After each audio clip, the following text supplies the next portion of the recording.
नमस्कार। मेरा नाम है राहुल अहमद। मैं आज आपके लिए यहाँ पर आया हूँ इस चैनल के थ्रू, राज सर के चैनल के थ्रू, नॉलेज इवेंट के थ्रू। मैं अपनी जो पेनफुल स्टोरी है 8 इयर्स में, वो आपको बताने आ रहा हूँ कि मुझे ओसीडी कैसा हुआ तो मैंने और उसको मैंने कैसा ठीक किया। तो बात है 2016 की, जब मैं क्लास 8 में पढ़ता था।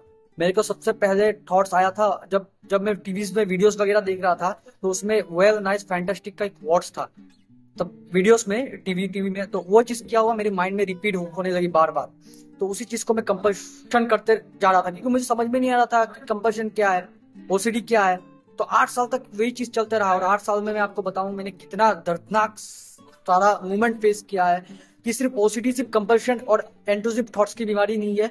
ओसीडी के साथ आपको negative thoughts, depression, anxiety, social anxiety और भी बहुत तरह के सिम्टम आ सकते हैं। आपको पैनिक अटैक, यहाँ तक भी आप अपने घर के रूम के साथ आपका रिश्ता बन जाता है।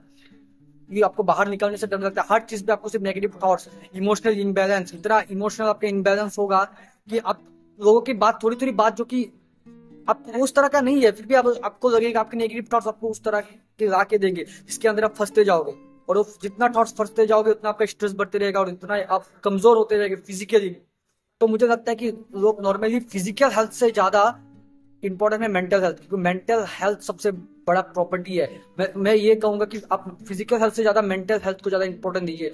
और हमारे जो मतलब समाज में क्या होता है, हमारे सोसाइटी पे या फिर हम बुक्स में बचपन से फिजिकल हेल्थ के बारे में ज्यादा पढ़ते हैं, लेकिन मेंटल हेल्थ के बारे में बहुत बहुत कम मेरे भाई बताता भी नहीं है। मेंटल हेल्थ के बारे में कोई कभी किसी बुक से पढ़ लिया या फिर कहीं किसी पे देख लिया, और उसके बारे में, मेंटल हेल्थ के बारे में हम इतना अवेयरनेस भी नहीं देते, कॉन्सेंट्रेशन भी नहीं देते मेंटल हेल्थ की चीजों को, लेकिन फिजिकल हेल्थ वाला चीजों को हम ज्यादा जरूरी देते हैं। तो फिजिकल हेल्थ अगर 1% है तो 99% प्रॉब्लम आपका मेंटल हेल्थ है।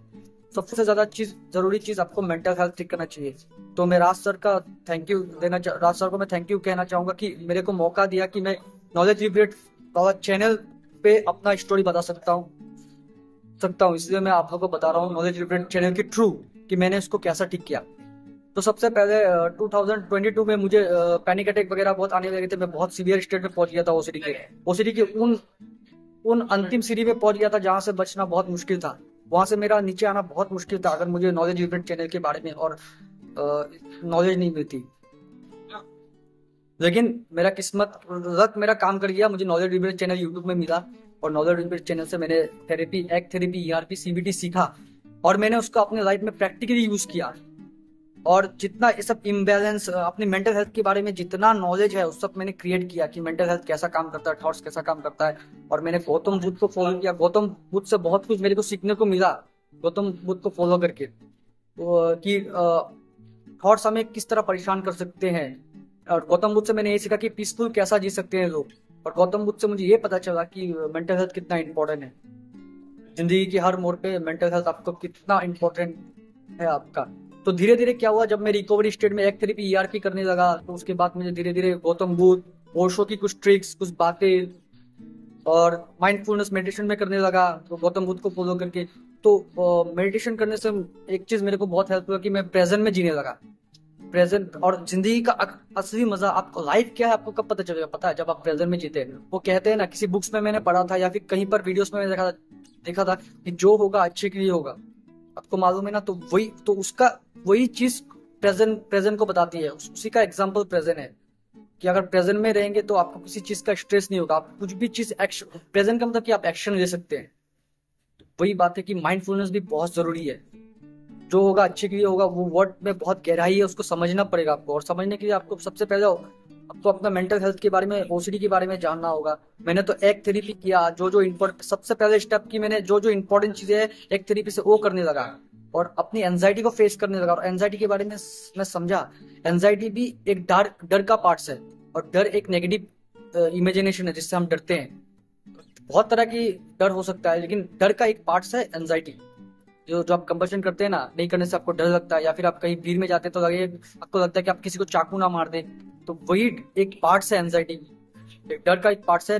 और डर के बारे में भी मैंने जाना एक बुक्स में, द लॉ ऑफ यूनिवर्स के बुक्स में इन सब के बारे में, डर के बारे में मैंने पढ़ के इसको अच्छी तरह समझा और मैंने उसी चीज़ को अप्लाई किया अपनी ज़िंदगी पे कि एंजाइटी और डर दोनों चीज़ क्या क्या है, क्यों हमें डर लगता है, हमारे नेगेटिव इमेजिनेशन की वजह से हमें डर लगता है, और भी डर के कितने पार्ट्स हैं।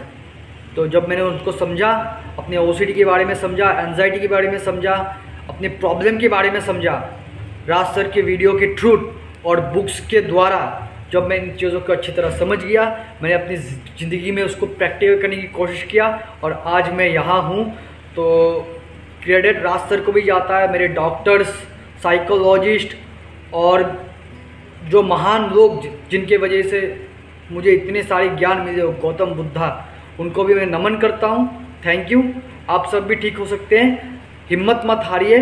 नेवर गिव अप जो वर्ड है वो बहुत बड़ा चीज़ है, उसका गहराई आपको जानने की ज़रूरत है कि नेवर गिव का मतलब यही है कि आप गिरते रहेंगे लेकिन आप हार मत मानिए, क्योंकि अंतिम में आखिर सक्सेस ही है। मैं अभी देखिए उस इम्तिहान की सीढ़ी से अब मैं बिल्कुल नीचे आ गया हूँ और बिल्कुल फिट और प्रेजेंट में अपनी ज़िंदगी जीता हूँ। Thank you knowledge vibrate channel.